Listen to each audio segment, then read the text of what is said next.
saying I read from Carl Jung. It's an alchemical motif, in sterquilinus inventur, which is what you most want to be found will be found where you least want to look, essentially. And it's so interesting because it means that if you're willing to turn around and to stand up, say, and stand up straight and face the darkness like fully, what you discover at the darkest part is the brightest light. And that's something that's so much worth discovering, because there's going to be terrible darkness in your life. And it's going to make you cynical and bitter. And it could easily be that you're just not looking at it enough.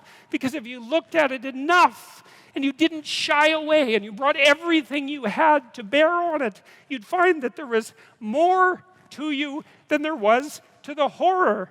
You know, I watched my father-in-law. I'll end with this. And you know, you don't know, because you're not bringing your A game to the table with all that cynicism and bitterness and resentment and willful blindness and avoidance. Maybe you're playing at 60%. It's not good enough because there's too much of what's bad for 60% to be good enough. It's like you need 90% or 95% or 100%. When about 15, 20 years ago, my mother-in-law developed frontal temporal dementia, which I wouldn't recommend. You know, it's one of those degenerative neurological diseases like Alzheimer's, and those bloody things are like they're in the top echelon of awful. You know, you watch a person deteriorate before your eyes. It's a lengthy, lengthy death. And it was slow. And her husband, he lived in this little town that I grew up in, about 3,000 people. And he was quite a character, man. Everybody knew him. I bought him a Foghorn Leghorn t-shirt once, because that's kind of what he was like. He was loud and sort of bombastic, but he stood up straight, I can tell you. And he played the fool a little bit, mostly for the amusement of people, but he was no damn fool. And I always admired him and liked him. And the feeling was mutual, thank God, since I married his daughter. And, you know, he drank a lot with his crazy friends up in northern Alberta, and he wasn't at home a lot because he was working a lot. And you know, he was kind of a party animal about town, but a good businessman and a good man. And then his wife got sick, and they moved to another town. And, you know, he took care of her for like 15 years. It was unbelievable as she deteriorated, you know, and she got more desperate to have him around, and her love for him never went away. Even as she lost herself almost completely, she would always light up when he came into the room, you know. And he took care of her right till within weeks of her death. He had to finally put her in an old folks' home because he was no longer strong enough to lift her up from the chair.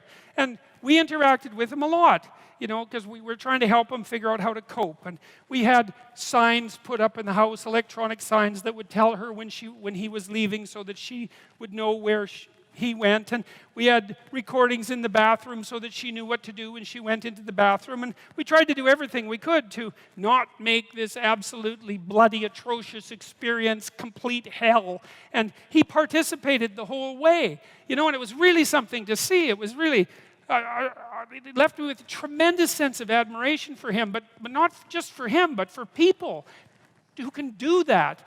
You know, and if there was a new decline, he took it on, and he didn't complain about it, and he tried to do what he could, you know, and like it was no picnic, don't get me wrong, but it wasn't hell. And then we were all gathered around the deathbed, my wife's mother's deathbed, and the family was there, and they got along pretty well, you know.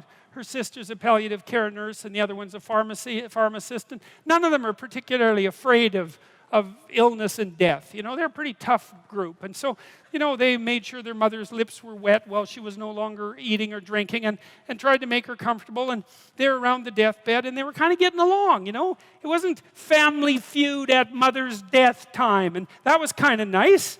And she died, and that was that. But it wasn't just that, because the fact that the family had coped with it well and nobly and honorably, I would say, brought them together. They were closer afterwards than they were before. And they all had more respect for their father. And then in the old folks' home, he met another woman who had a husband there who had Alzheimer's, and they got to know each other, and he died after a while, and she died after a while, and then a few months later they started going out, and then eventually they had a relationship, and now they live together, and so he gained something. Like, it wasn't that he replaced what he lost, you know what I mean? Because he still has pictures of his wife up in his house, and she was the love of his life, and that's not going away, but, his family respected him more, and everybody pulled together more, and it wasn't hell at the deathbed, it was just tragedy, and the family pulled together more. And that was a good example of how you can extract at least a certain amount of light out of what's dark, even at a personal level. And it's worth asking yourself. It's like, drop what you're doing that's foolish, that you know is foolish, and pick an aim that's worthwhile, to make things better for yourself, like you're worth taking care of, like you're worth something, and to surround yourself with people who believe the same and who are rejoicing in your accomplishments and unhappy when you fail, right? And you're comparing yourself to your accomplishments of yesterday and not to someone else's today, so that you're not jealous and bitter. And you put your own house in order so that you're not cursing the world when some of its disarray might be your fault. And you're trying to pursue something meaningful, and you're doing your best to tell the truth and all of that. And then you see what happens. Who the hell are you? You think you're a miracle of some bloody bizarre sort. We've been around for 3.5 billion years. Every single one of your relatives propagated successfully. And here you are, against all possible odds, in this world of hell in some sense, and bitterness and tyranny and malevolence. And yet, God only knows what's inside you, this capacity for consciousness, the capacity to confront potential and to turn it into something good. That's us, man. That's the Western story. That's the individual as the cornerstone of the state.